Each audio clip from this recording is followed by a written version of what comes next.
नमस्कार, आपण पाहत आहात ठळक घडामोड क्राईम न्यूज, निर्भीड पत्रकारिता आवत सत्याचा। गॅस गळतीमुळे मोठ्या स्फोटात गंभीर झालेल्या विवाहितेचा उपचारादरम्यान मृत्यू।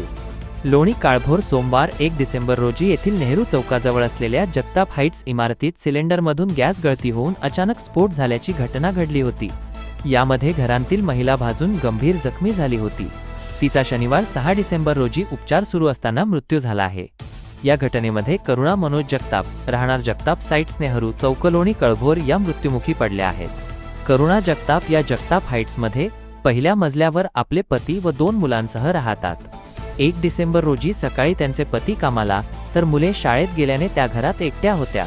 घरात गॅसच्या 2 टाक्या व गॅस गिझर आहे। सोमवारी सकाळी गॅस गळती होऊन मोठा स्फोट झाला। यामुळे दिवाळीला आणलेले फटाके घरात शिल्लक राहिले होते, तेही यावेळी जोरात वाजले। या स्फोटात करुणा जगताप या होरपळल्या। हा स्फोट इतका भयंकर होता की घराचे दरवाजे खिडक्या तुटून पडल्या। घरात व समोरच्या रस्त्यावर काचांचा खच पडला। घरातील वस्तू जळून खाक झाल्या।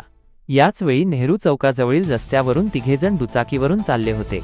या स्फोटाने एक खिडकी तुटून दुचाकीवरून चाललेल्या एका तरुणाच्या हातावर पडल्याने त्याच्या हाताचे हाड मोडले आहे। पोलिसांनी स्थानिक नागरिकांच्या मदतीने आगीवर नियंत्रण मिळवले। दोन्ही जखमींना तत्काळ रुग्णवाहिकेतून लोणी काळभोर येथील एका खासगी रुग्णालयात उपचारासाठी दाखल करण्यात आले। करुणा जगताप या स्फोटात भाजल्याने त्यांची प्रकृती गंभीर झाल्याने पुढील उपचारासाठी त्यांना पुणे येथील खासगी रुग्णालयात दाखल करण्यात आले होते, परंतु उपचारादरम्यान त्यांचा आज मृत्यू झाला आहे। सुस्वभावी व मनमिळाऊ स्वभाव असलेल्या करुणा जगताप यांचा मृत्यू झाल्याने परिसरात हळहळ व्यक्त होत आहे। प्रतिनिधी आविष्कार फुले सोबत ठळक घडामोड।